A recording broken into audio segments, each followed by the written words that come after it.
Assalamualaikum warahmatullahi wabarakatuh. Hai Sobat Peradilan dimanapun berada, semoga selalu dalam lindungan Allah SWT. Selamat datang kembali di podcast Pengadilan Agama Sukoharjo. Nah, pada kesempatan kali ini, di episode yang ke-11, episode yang sangat eksklusif, saya, Sarah Santika, yang akan ditemani oleh rekan saya, Ike Namboro, akan mendampingi Sobat Peradilan semua. Pada kesempatan ini kita menghadirkan kolaborasi antara Pengadilan Agama Sukoharjo dengan Kantor Pertanahan Kabupaten Sukoharjo dan Kantor Pelayanan Kekayaan Negara dan Lelang Surakarta, yang nantinya akan membahas topik menarik yaitu sinergitas antar lembaga dalam penyelesaian sengketa waris, harta bersama, ekonomi syariah, dan pelaksanaan eksekusi. Mungkin sebagian kita masih banyak yang bertanya-tanya apakah bisa mengajukan mengurus harta bersama, namun salah satu pihak menyembunyikan dokumen kepemilikannya. Nah, mungkin masih banyak yang lain lagi. Kemudian untuk Mbak Niken, siapa saja narasumber kita pada kesempatan kali ini? Baik, telah hadir bersama kami. Yang pertama, Bapak Mamang Irawanto, Sarjana Hukum. Beliau selaku Panitera Pengadilan Agama Sukoharjo, yang pada kesempatan kali ini akan memberikan perspektif mengenai proses penyelesaian perkara waris Islam, harta bersama, ekonomi syariah, serta pelaksanaan eksekusi putusan pengadilan. Assalamualaikum Bapak, bagaimana kabarnya? Sehat hari ini? Waalaikumsalam, sehat Mbak Niken. Alhamdulillah. Dan yang kedua yaitu Bapak Joko Pitoyo Cahyono, Sarjana Sains Terapan, Magister Administrasi Publik, Magister Hukum, dan Qualified Risk Management Profesional, selaku Kepala Kantor Pertanahan Kabupaten Sukoharjo, yang akan menjelaskan peran strategis kantor pertanahan dalam memberikan kepastian hukum atas hak-hak masyarakat pasca penyelesaian sengketa. Selamat datang Bapak pada podcast kami. Bagaimana kabarnya hari ini? Alhamdulillah sehat, Mbak Niken. Baik, selanjutnya yang ketiga, ada Bapak Alam Rahman, Sarjana Hukum, Magister Hukum, pelaku pejabat lelang kelas 1 pada Kantor Pelayanan Kekayaan Negara Lelang Surakarta, yang akan mengulas mekanisme lelang dan kontribusi KPKNL dalam mendukung pelaksanaan eksekusi. Selamat datang Bapak di Pengadilan Agama Sukoharjo. Terima kasih telah diundang. Bagaimana kabarnya Bapak? Alhamdulillah wa syukurillah. Alhamdulillah. Baik, untuk mengawali pembahasan kita pada kali ini, saya ingin bertanya kepada Bapak Panitera terlebih dahulu. Bapak Panitera, ketika berbicara mengenai sengketa waris, harta bersama, maupun eksekusi, mengapa sinergitas antar lembaga ini sangat penting, Pak? Oke, terima kasih Mbak Sarah. Sinergi antara pengadilan agama dengan stakeholder yang lain, misalnya BPN dan KPKNL itu sangat penting sekali. Karena pengadilan agama sendiri itu ada kewenangan yang misalnya menyangkut sengketa harta bersama, yang mana objek sengketanya itu berupa tanah ataupun bangunan. Kenapa sangat penting? Contoh misalnya kita butuh BPN di saat penggugat mengajukan sita, ini dalam proses pemeriksaan perkara. Kita butuh BPN untuk mencatatkan sita itu. Begitu pula di saat putusan perkara itu. Jadi kita juga butuh BPN. Contoh misalnya untuk memastikan identitas tanah, situasi dan kondisi tanah, misalnya kita harus constatering, ya kan? Constatering. Kita juga butuh BPN untuk menentukan identitas tanah itu. Kita juga butuh KPKNL nih, misalnya putusannya itu tidak bisa dibagi secara natura, tidak bisa diserahkan secara sukarela, satu-satunya jalan harus lelang. Kita juga harus butuh KPKNL selaku pejabat lelangnya. Mungkin itu Mbak Sarah. Baik, jadi tidak hanya sebatas putusan berhenti ya Pak ya, ada keberlanjutan. Ya, harus ada kepastian itu kepada masyarakat, itu harus tuntas. Berikutnya kami beralih ke Bapak Kepala Kantor Pertanahan Kabupaten Sukoharjo. Nah, banyak yang disebutkan tadi Bapak bahwa di Pengadilan Agama Sukoharjo banyak perkara terutama waris, harta bersama, kemudian ekonomi syariah maupun perkara lainnya yang objeknya berupa tanah dan bangunan. Nah, untuk kantor pertanahan sendiri, Bapak, bagaimana perannya untuk mendukung pelaksanaan isi putusan tersebut, Bapak?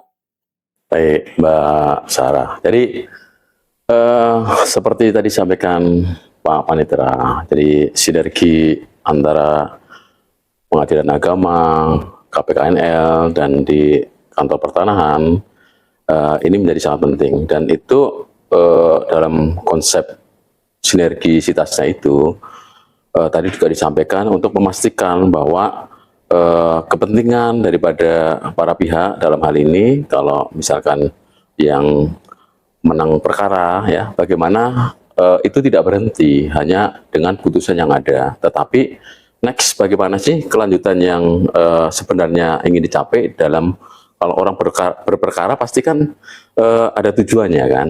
Nah, kalau tujuannya putusannya sudah tercapai, bagaimana tindak lanjutnya? Jadi peran BPN di sini berdasarkan kewenangan administrasi yang kita miliki tentunya akan menindaklanjuti. Contohnya kalau sudah ada putusan pengadilan yang ingkrah gitu ya, termasuk juga yang melalui PA.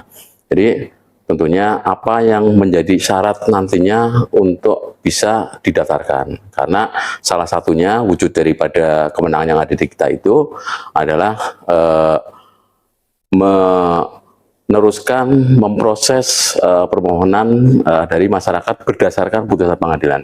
Ya tentunya nanti syarat putusan pengadilan ini dilampirkan, kita cek, kita teliti apakah nantinya apa-apa yang menjadi amar putusan pengadilan ini semuanya bisa dilaksanakan atau tidak.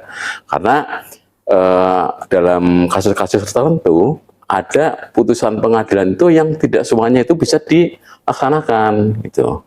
Nah, kalau yang contoh secara nyatanya misalkan putusan pengadilan ini menyebabkan adanya perubahan terkait dengan data yuridis, data fisik ya, yang itu mesti ditindaklanjuti ke kantor pertanahan ya. Contohnya nanti ada proses peralihan hak ya, yang dulunya mungkin pada saat sebelum perkara ini masih dikuasai, dimiliki ya oleh tergugat, begitu ada putusan perkara yang dalam amar putusannya menyatakan ini menjadi milik penggugat, inilah yang menjadi dasar putusan itu. Jadi disitulah adanya perubahan tadi, perubahan yuridis, artinya yang dulu atas nama tergugat menjadi atas nama penggugat. Tentunya sekali lagi mengacu pada amar putusan yang ada. Jadi peran BPN dalam kapasitas sebagai pelaksana putusan ini sudah kita laksanakan selama ini ya, tentunya sekali lagi dengan mengacu pada amar putusan yang tersaji di dalam salinan putusan itu. Itu mungkin Mbak Cara. Baik, kemudian ke belakang ya Pak, dalam proses pemeriksaan perkara ketika salah satu pihak menguasai dokumen kepemilikannya Pak, jadi ada pihak yang tidak mau menunjukkan dokumennya, kemudian untuk menjadikan alat bukti, itu kan pihak yang satunya nggak punya, Pak. Nah, apakah bisa dari kantor pertanahan itu memberikan salinan dokumennya atau menjadi saksi ahli untuk memberikan keterangan, Bapak? Ada dua hal berbeda yang tadi Mbak Sarah sampaikan. Di sini kata kuncinya saksi ahli dan permintaan dokumen. Jadi pertama terkait dengan permintaan dokumen, selama ini kita terkait dengan permintaan dokumen ini ada beberapa instansi ya, karena di kita itu ada ketentuan ya, dari Permen 32 2021 ini terkait dengan informasi publik yang bisa diberikan, karena di situ ada yang juga yang dikecualikan. Tetapi juga terkait dengan ketentuan di dalam PMA 397 tentang ketentuan pelaksanaan pendaftaran tanah, di pasal 192 ayat 3 dan ayat 4 itu diatur. Kalau di ayat 3-nya itu mengatur terhadap instansi ya, instansi yang di dalam pelaksanaan tugasnya itu memerlukan petikan salinan dokumen ya. Ini termasuk yang bisa kita berikan. Nah, di dalam ayat 4-nya kepada pemegang hak ya atau kuasanya atau ahli warisnya ya, itu bisa juga diberikan petikan salinan ya terkait dengan dokumen-dokumen yang dulu menjadi dasar pendaftaran tanahnya, itu juga bisa kita berikan. Nah, disinilah untuk permintaan data barangkali termasuk juga untuk proses perkara di pengadilan bisa kita berikan sepanjang ada memenuhi tadi itu, ada hubungan hukumnya, instansi yang memang berwenang seperti itu. Terus yang terkait dengan saksi ahli, jadi pemilihan saksi ahli di sini memang di kita tentunya dimungkinkan karena kita menjalankan tugas pokok fungsi sesuai dengan ketentuan ya. Tentunya kalau terkait dengan permasalahan pertanahan, ya rujukannya pasti salah satunya kan kami di kantor pertanahan karena tupoksi itu melekat pada di kami. Tetapi memang di sini untuk saksi ahli itu memang ada tentunya pertama yang memiliki kompetensi di bidangnya ya. Nah, yang kedua biasanya ini saya artinya tidak mengacu pada literasi atau literatur.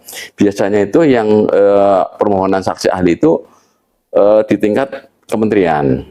Kalau di kantor pertanahan itu karena kita ini kan kalau di tataran pelayanan pertanahan itu kita kan yang paling bawah ya di kantor pertanahan itu. Di atas kita ada Kanwil, di atasnya lagi itu ada Kementerian ATR BPN. Nah, biasanya kalau karena kita yang menjalankan layanan sendiri di kantor pertanahan, kayaknya jarang itu Pak kalau kita juga yang diminta sebagai saksi ahli. Karena dalam proses perkara itu kan biasanya kita sering menjadi pihak tergugat, turut tergugat dan sebagainya. Makanya untuk kepentingan permintaan saksi ahli biasanya itu dari Kementerian ATR BPN, baik itu perkara-perkara yang menyangkut perorangan atau korporasi atau pemerintah itu sendiri. Jadi dimungkinkan untuk saksi ahli maupun pemberian salinan dokumen rekaman data yang kami sebut dengan warga. Gitu Mbak Sarah. Baik, sekedar menyambung lagi ya Bapak, kalau tadi kan untuk saksi ahli yang dapat meminta salinan dokumennya. Kalau untuk posisi BPN atau kantor pertanahan sebagai turut tergugat, nantinya juga waktu persidangan bisa memberikan salinan dokumen kepemilikannya Bapak? Ya, tentunya bisa. Jadi sekali lagi, tadi juga saya tambahkan ya, untuk pemberian dokumen itu kami juga ada ketentuan itu atas izin dari Kanwil. Ya, jadi kalau ada permohonan kita teruskan bahwa pastikan dokumennya ada, turun izin baru kita bisa berikan di dalam bentuk bisa itu fotokopi. Nanti untuk kepentingan terbatas ya. Kalau untuk penyidikan ya kita cap hanya untuk kepentingan penyidikan. Hanya untuk apa itu yang dimintakan seperti itu. Nah, termasuk juga kalau kita pun sebagai katakanlah para pihak ya, karena kita di sini itu kan walaupun para pihak katakanlah nanti pada saat ada pembuktian ya, misalkan kita menyajikan buku tanah, dokumen warga dan sebagainya, tetapi kalau kepentingannya katakanlah untuk pihak yang lain selama ya, jadi sekali lagi selama tadi seperti di dalam ketentuan Permen nomor 397 pasal 192 ayat 4 ya kepada pemegang hak ya tetap kita berikan, silakan karena kepentingannya kan mungkin berbeda. Kalau kami sebagai turut gugat yang memang tupoksi kami kan dalam rangka pelayanan pertanahan itu ya. Kalau untuk yang katakanlah untuk kepentingan yang penggugat selama, jadi sekali lagi selama dia memang berhak untuk itu ada hubungan hukum ya dengan objek yang dimaksud ya sama aja kita berikan. Itu, Mbak Niken. Baik, terima kasih Bapak pencerahannya. Selanjutnya, yang ingin saya tanyakan ke pejabat lelang, apabila memang proses untuk meminta salinan dokumen kepemilikan tidak terpenuhi atau terlewat, dan perkara sudah putus, lalu para pihak tidak dapat melaksanakan isi putusan secara sukarela, kemudian mengajukan eksekusi ke pengadilan agama, padahal pihaknya tidak menguasai dokumen kepemilikan tersebut, Bapak. Apakah hal tersebut tetap bisa diajukan lelang ke KPKNL, Bapak? Baik, makasih Mbak Niken. Ini terkait dengan lelang tadi disampaikan juga bahwa dalam rangka pelaksanaan atau law enforcement penegakan hukum terkait dengan putusan ini kan lelang itu sebenarnya muara terakhir yang dilakukan oleh pengadilan agama dalam hal ini untuk melaksanakan isi putusan. Kenapa? Apabila tidak bisa dilakukan secara natural, ya kan, maka kan larinya ke kami untuk melaksanakan eksekusinya. Nah, terkait dengan hal itu, di dalam pelaksanaan lelang ada beberapa persyaratan lelang. Ya, salah satunya terkait dengan dokumen bukti kepemilikan. Kalau itu yang kita eksekusi, yang akan kita lelang itu berupa tanah dan atau tanah dan bangunan. Itu memerlukan dokumen bukti kepemilikan aslinya. Kalau kita mengacu ke PP 2497 pendaftaran tanah, ya Pak ya, kalau nggak salah Pak Pitoyo, ini di pasal 41 itu harus ada dokumen asli kepemilikan tersebut. Namun ada pengecualiannya. Untuk jenis-jenis lelang tertentu, khususnya eksekusi, itu tidak harus ada pengecualiannya. Karena apa? Kalau kita berbicara eksekusi, mungkin kita pahami eksekusi itu tidak bisa dilaksanakan sukarela, tapi dipaksakan. Dengan dipaksakan, tentu saja pihak yang merasa dipaksa tidak dengan sukarela akan menyerahkan dokumen bukti kepemilikan. Dengan mereka tidak secara sukarela menyerahkan dokumen bukti kepemilikan, kalau itu harus kita persyaratkan pada saat melaksanakan lelang itu harus ada, maka tidak akan pernah terjadi namanya eksekusi lelang. Jadi dimungkinkan, diperbolehkan lelang tanpa dokumen bukti kepemilikan, tetapi ada pengecualiannya, ya kan? Pengecualian tadi untuk jenis-jenis lelang eksekusi. Kalau misalnya kita ada lelang pasal 6 Undang-Undang Hak Tanggungan, dokumen kepemilikan harus disajikan, harus ada. Tentu dalam penguasaan. Beda halnya kalau lelang dalam rangka pelaksanaan putusan. Pak Panitra mungkin pada saat meletakkan cita, mungkin kesulitan kan Pak untuk mendapatkan sertifikat itu, jadi ini tidak harus. Dan nanti secara proses itu bisa kami terima. Tapi ada catatannya, harus disertai dengan surat keterangan bahwa dokumen bukti kepemilikan sebagai persyaratan lelang tersebut tidak dikuasai. Disertai dengan alasan. Alasannya apa? Misalnya kesulitan dalam meletakkan cita terhadap dokumen-dokumen bukti kepemilikan. Mungkin begitu Mbak Dian. Baik Bapak, jadi ini ada suatu kasus Bapak, ada pengajuan eksekusi oleh seorang pemohon eksekusi terhadap objek eksekusinya itu berupa sebidang tanah. Itu dulu pembeliannya melalui bank dan otomatis ada pembebanan hak tanggungannya. Nah, itu ketika diajukan sebenarnya sudah lunas Bapak, hanya saja masih dibebani hak tanggungan. Namun untuk sertifikat asli dan surat royanya itu dikuasai oleh pemohon eksekusi, sedangkan objeknya itu atas nama termohon eksekusi. Apakah dari kasus tersebut bisa diajukan lelang Bapak? Baik, makasih Mbak Niken.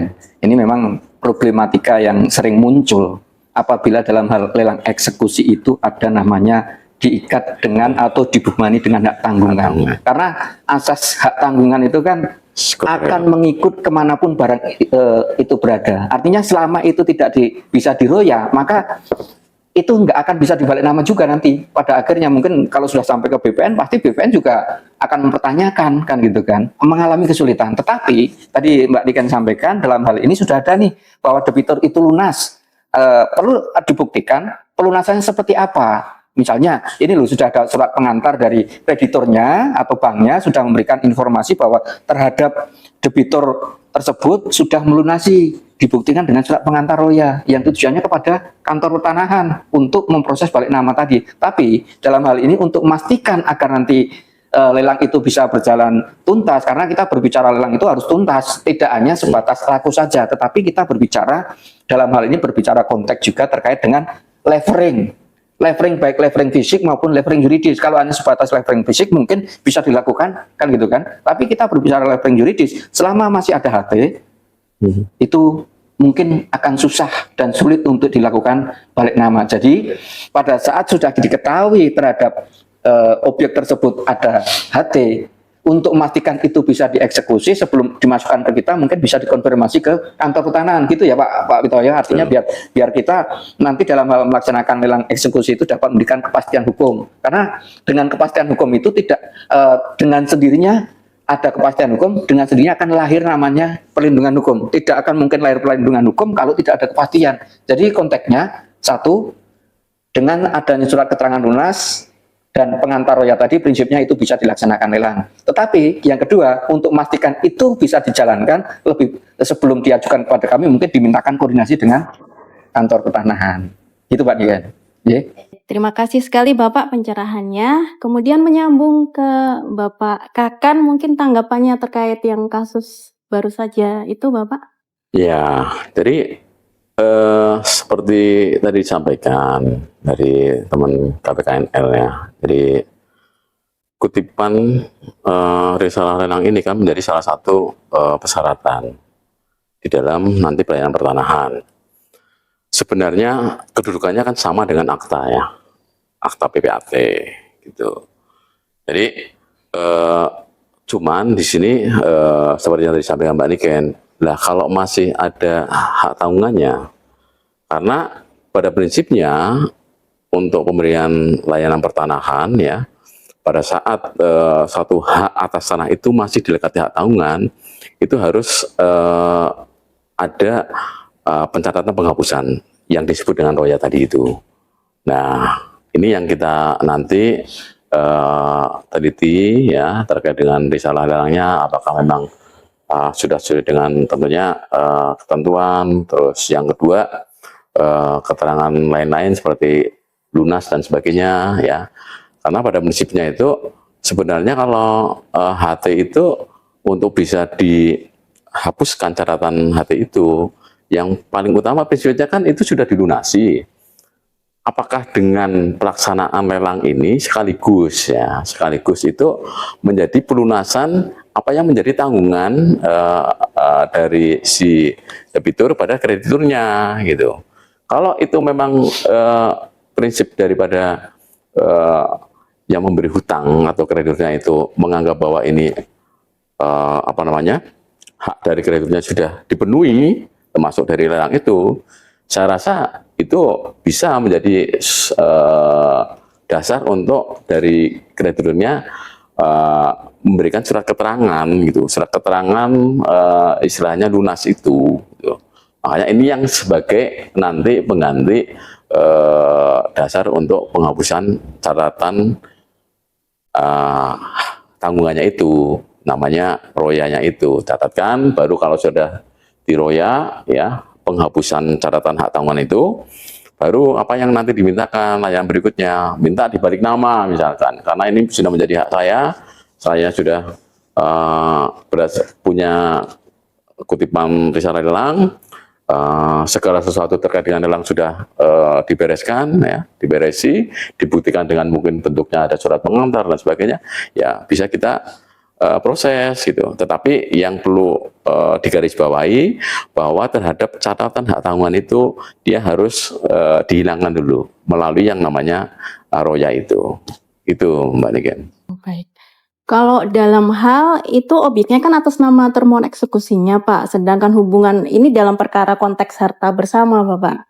Jadi tadi kan saya terangkan kalau objeknya atas nama termohon eksekusi. Dulu hutang di bank sudah lunas, surat roya sama sertifikatnya itu dibawa oleh pemohon eksekusinya. Sedangkan hubungan antara pemohon eksekusi dan termohon eksekusi itu komunikasinya sudah tidak baik Bapak. Sedangkan kan seharusnya yang mengajukan roya itu termohon eksekusi. Tapi pemohon eksekusi tetap kekeh mau diajukan lelang. Nah nanti ketika itu sudah laku terjual lelang, berarti nanti pemenang lelangnya tinggal bawa risalah lelangnya dan bukti sertifikat dan royanya saja sudah bisa mengajukan pengurusan di BPN ya Bapak? Iya, yang tadi saya sampaikan itu sepanjang bahwa bukti-bukti terkait dengan lelang itu tadi ya, ini melalui penelitian ya tentunya ya. Kalau perlu konfirmasi ke KPKNL ya kita lakukan itu ya, bahwa ini semuanya sudah tidak ada ganjalan, dan dari pihak si pemohon layanan pertanahan ini mengajukan ke kita ya, sepanjang kita bisa meyakini, menyatakan bahwa ini cukup sebagai dasar untuk dilakukan roya, ya kita lakukan itu. Jadi sekali lagi tetap nanti tidak serta-merta ya, Mbak. Karena ini kan cash ya namanya ya, cash. Kecuali kalau semuanya normal, gitu kan, semuanya normal, sertifikatnya ada, gitu kan, terus hubungannya dengan kreditor maupun yang lain itu tidak ada masalah, ya semuanya tinggal didaftarkan aja di loket kami kan gitu. Nah, kalau ada case-case seperti ini kan kita juga perlu ya dilakukan penelitian terkait dengan data yuridisnya. Nah, jangan-jangan nanti fisiknya juga bermasalah di lapangan, kan kita nggak tahu juga. Nah, ini yang fungsi kita untuk melakukan penelitian, baik data fisik, yuridisnya ya, seperti lelang dan sebagainya. Kalau perlu konfirmasi ya kita lakukan itu Mbak Niken. Menyambung yang tadi Bapak Kakan, tadi kan dijelaskan bahwa pemenang lelang bisa membawa risalah lelangnya langsung ke kantor pertanahan untuk peralihan hak. Apakah bisa dialihkan apabila ada gugatan atau keberatan terhadap risalah lelang tersebut, Bapak? Ya, memang salah satu permasalahan kalau terkait dengan bicara lelang ini ya, itu salah satunya kendalanya itu di situ. Jadi selain kalau tadi ya sertifikatnya tidak diserahkan, yang kedua mungkin antara data fisik dengan data yuridisnya itu berbeda dengan dokumen yang ada di kami. Terus yang ketiga tadi ini salah satunya. Jadi pada prinsipnya ya, kalau yang tadi disampaikan itu tentunya sekali lagi kita tetap melalui penelitian ya. Jadi semua dokumen-dokumen yang terkait dengan lelang ya, kita tentunya ada analisa atau kajian ya di dalam rangka nanti kita melaksanakan katakanlah untuk layanan pertanahannya, mau itu pemeliharaan data atau layanan yang lain. Tetapi pada prinsipnya itu seperti yang kalau kasus seperti tadi itu ya, prinsipnya itu sepanjang kita dokumen-dokumennya itu sudah kita pastikan. Jadi di pengadilan itu kalau sudah tercatat katakanlah ada register perkara itu biasanya ya Mbak, bukan apa-apa untuk bisa kita katakanlah fungsi-fungsi kita sebagai kehati-hatian itu biasanya terhadap perkara yang menyangkut itu hak atas tanah sudah berserikat itu kita catatkan di dalam buku tanah kita. Misalkan di dalam SHM nomor 5 ya ada perkara baik di PN maupun di PA. Jadi di seksi kami itu kan ada yang menangani sengketa perkara ya. Itu nanti merekomendasikan kepada seksi di pendaftaran hak itu untuk terlebih dahulu terhadap perkara di pengadilan itu kita catatkan dulu itu di buku tanahnya. Nah, padahal di sini sudah ada lelang nih, sudah ada risalah lelangnya. Nah, jadi prinsipnya itu karena kita kan lelang itu harus kita karena memenang lelang itu bahkan yang daftar lelang itu kan punya etikat baik sebenarnya. Artinya kelembagaan ini harus bisa memberikan kepastian hukum ya. Percuma kalau misalkan nantinya kok saya menang lelang tapi dalam perjalanannya tidak bisa dieksekusi, tidak bisa dibalik nama dan sebagainya. Nah, ini yang kita nanti kalau seandainya itu sudah tercatat perkara, di sisi lain lelang itu sudah resmi sah, mau didaftarkan mohon ke kita, ya nanti kita tentunya kan tidak bisa nih kalau langsung masuk ke peralihannya. Karena apa? Karena ada pencatatan perkara terhadap nomor hak itu.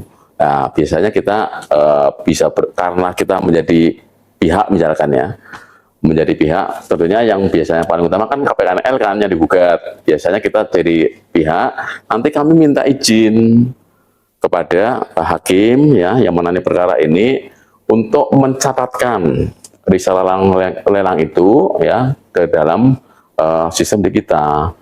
Ya, karena apa? Kalau seandainya langsung kita alihkan, takutnya itu nanti amar putusannya itu sebaliknya, takutnya loh.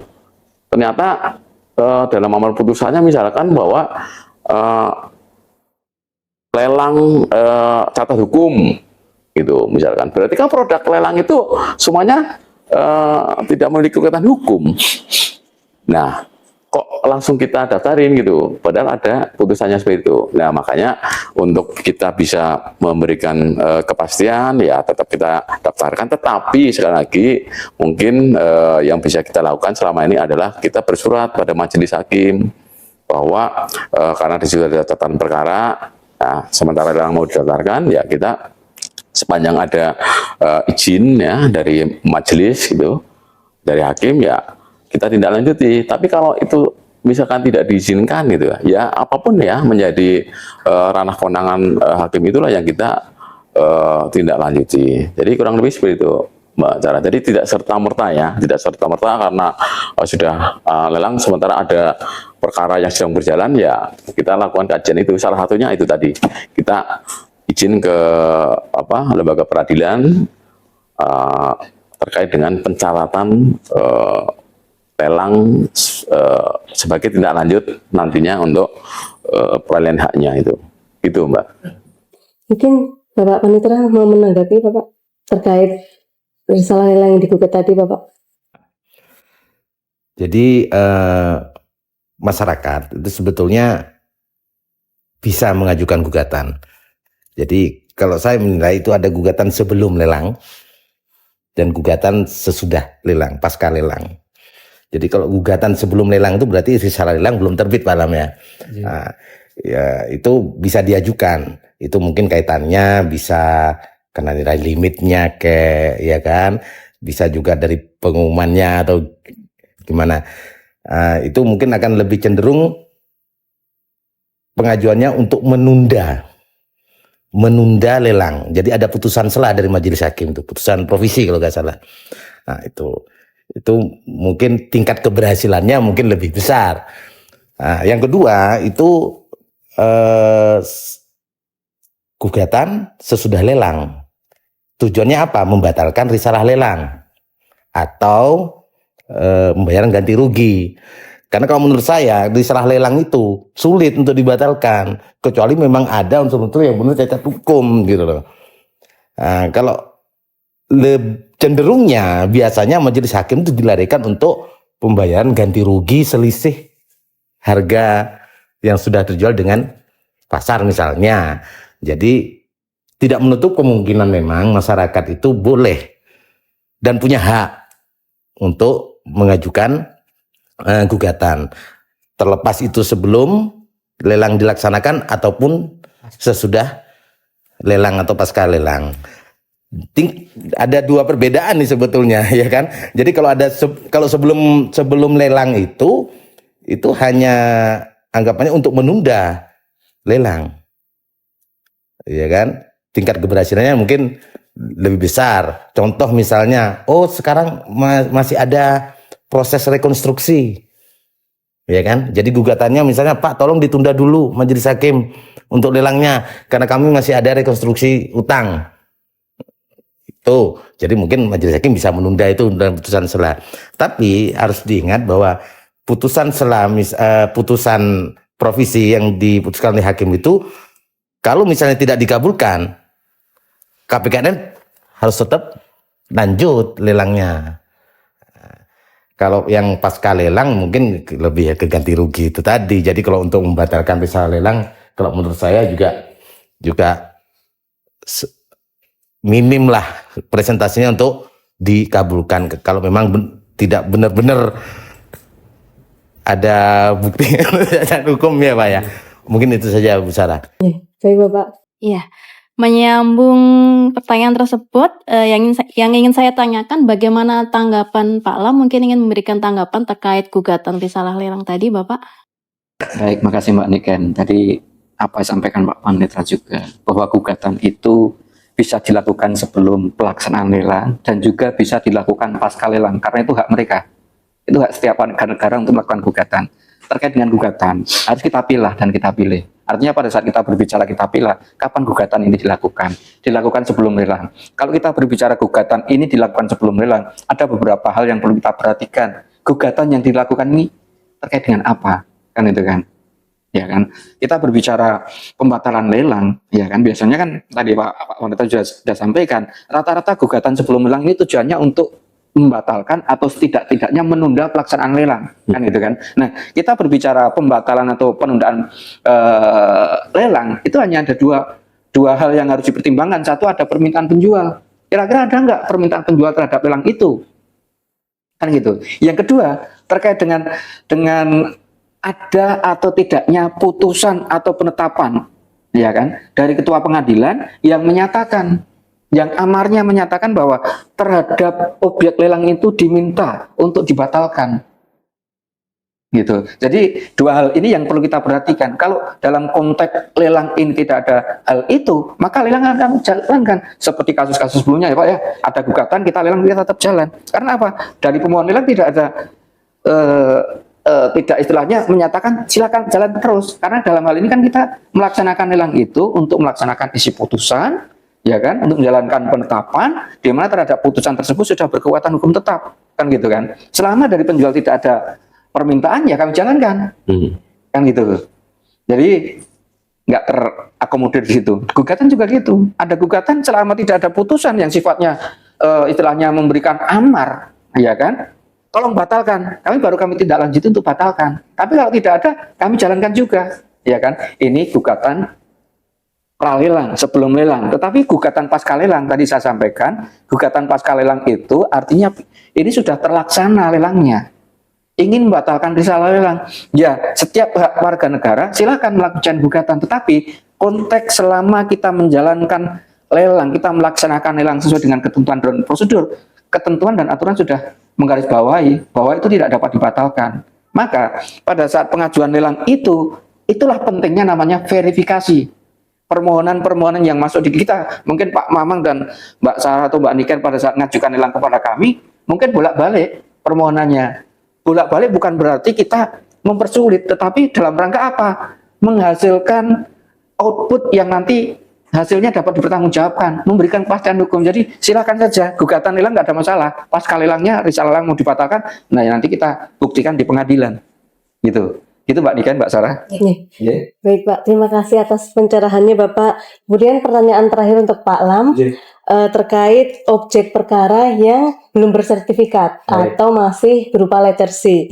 Apa bisa diajukan eksekusi lelang di KPKNL Bapak? Baik, terima kasih Mbak Sarah. Kita berbicara lelang ada namanya syarat pelaksanaan lelang. Karena di dalam lelang itu ada dua syarat, syarat permohonan dan syarat pelaksanaan. Syarat permohonan adalah syarat-syarat yang disampaikan sebelum adanya penetapan jadwal lelang. Artinya mungkin ada, kalau kita berbicara lelang eksekusi pengadilan, berarti berbicara ada putusan, ada penetapannya seperti apa, ada perintah lelang, ada berita acara sita, ada barang yang mau dilelang apa, ada nilai limitnya dan lain sebagainya, ya kan? Itu adalah syarat permohonan. Tetapi kalau sudah dilaksanakan, kami ada namanya syarat pelaksanaan. Syarat pelaksanaan itu ada beberapa hal, misalnya ada pengumuman lelang sebagai untuk memenuhi asas publisitas. Yang kedua, dalam rangka eksekusi kepada pihak-pihak terkait harus diberitahukan, misalnya kepada tereksekusi debiturnya kalau dalam hal ini konteksnya utang piutang, kemudian juga kepada pemilik agunan, itu harus memberitahukan kepada mereka. Siapa tahu tadi saya sampaikan bahwa lelang itu adalah alternatif terakhir dalam rangka memenuhi isi putusan. Alternatif terakhir itu harus diberitahu. Dan yang ketiga, ini harus ada namanya surat keterangan pendaftaran tanah atau SKPT, atau mungkin surat keterangan tanah. Kita harus kita bedakan. Kita berbicara SKPT pasti objek lelang itu sudah terdaftar di kantor pertanahan. Tapi kita berbicara terhadap hak atas tanah yang belum terdaftar, maka kita berbicara surat keterangan tanah. Karena tentu saja kalau kita nanti minta konfirmasi ke BPN, jawabannya itu belum terdaftar, maka keluar namanya surat keterangan tanah.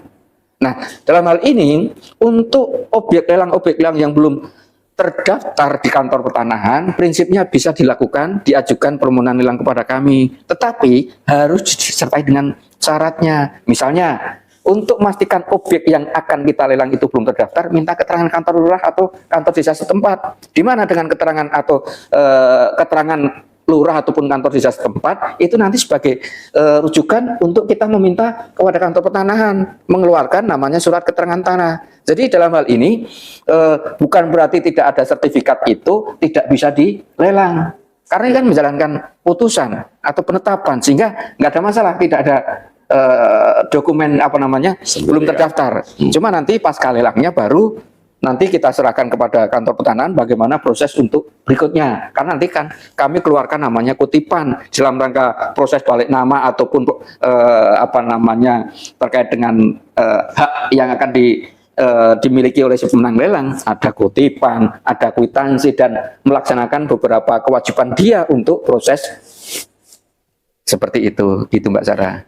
Bisa, prinsipnya bisa. Jadi untuk objek yang belum bersertifikat atau belum terdaftar bisa didaftarkan lelang menggunakan surat keterangan tanah tadi ya Pak ya? Iya. Oke. Kemudian Bapak dari Bapak Kakan dari pertanahan sendiri Bapak proses administrasinya seperti apa Pak? Terkait objek yang belum bersertifikat kemudian dilelang sudah laku ada pembeli, nah prosesnya seperti apa di BPS? Ya, jadi di kita kantor pertanahan ya atau di layanan pertanahan itu kan mengenal yang juga namanya pendaftaran pertama kali.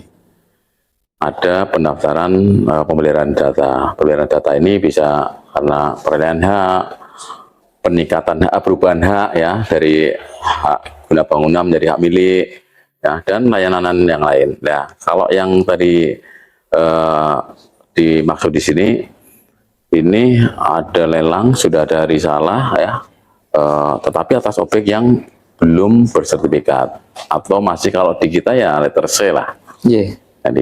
Jadi semua catatan terkait dengan administrasi pertanahan itu belum ada di kami. Tetapi masih di desa.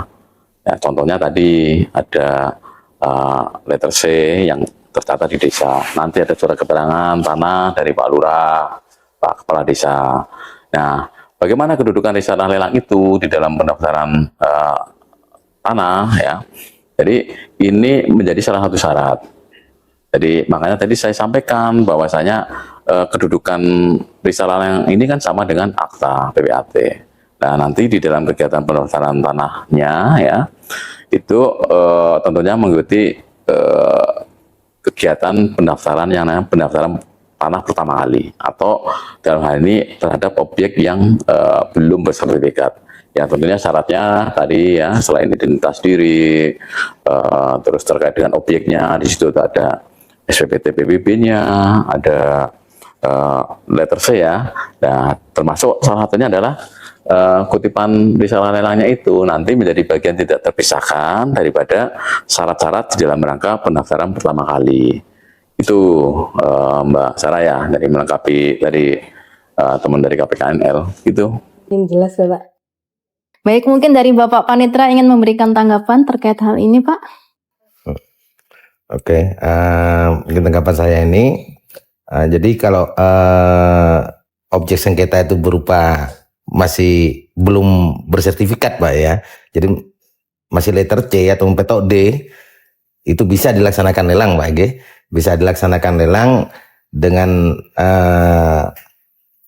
SKT Pak, SKT surat keterangan tanah yang sebelumnya syaratnya harus SKPT. Dalam artian nanti outputnya beda. Risa lelang yang dilaksanakan berdasarkan SHM tadi itu nanti outputnya pengalihan hak kalau di BPN Pak. Sedangkan untuk yang letter C mungkin pendaftaran pertama kali. Jadi mungkin itu masyarakat. Jadi kalau misalnya SKT itu nanti outputnya dari BPN itu pendaftaran pertama kali, bukan pengalihan hak. Mungkin itu Mbak Niken. Baik, terima kasih Bapak Panitra atas tanggapannya. Luar biasa sekali diskusi kita hari ini. Kita berikan aplaus terlebih dahulu. Banyak informasi dan pemahaman baru yang tentunya sangat bermanfaat bagi kita dan masyarakat semuanya. Sebelum kita menutup podcast hari ini, kami ingin meminta pesan penutup dari para narasumber kita. Baik, mungkin ada pesan, harapan, atau himbauan yang ingin disampaikan kepada masyarakat mengenai pentingnya kolaborasi antara Pengadilan Agama Sukoharjo, Kantor Pertanahan Kabupaten Sukoharjo, dan KPKNL Surakarta untuk mewujudkan kepastian hukum dan pelayanan publik kepada masyarakat. Yang pertama, kami persilakan kepada Bapak Panitra. Oke, buat masyarakat, khususnya masyarakat Sukoharjo, jangan takut, jangan ragu untuk datang di Pengadilan Agama. Kalau membutuhkan informasi-informasi, kami akan memberikan pelayanan yang terbaik untuk warga masyarakat, khususnya masyarakat Sukoharjo. Baik. Selanjutnya, Bapak Kepala Kantor Pertanahan Kabupaten Sukoharjo, kami persilakan Bapak. Baik, jadi kami dari Kantor Pertanahan Kabupaten Sukoharjo menghimbau kepada masyarakat, pertama tentunya untuk senantiasa menjaga aset tanah yang dimiliki. Salah satunya adalah dengan cara memastikan tanda batas itu terpasang. Jadi karena kalau tanda batas tidak terpasang, ini menjadi salah satu potensi permasalahan di kemudian hari. Terus yang kedua, terhadap tanah yang dimiliki itu, pastikan bahwa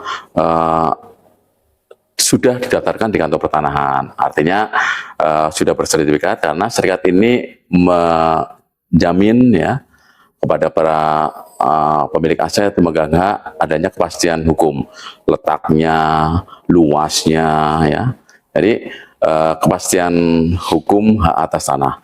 Terus yang terakhir kaitannya dengan lembaga peradilan, baik di PA, PN, termasuk juga dengan KPKNL, ya.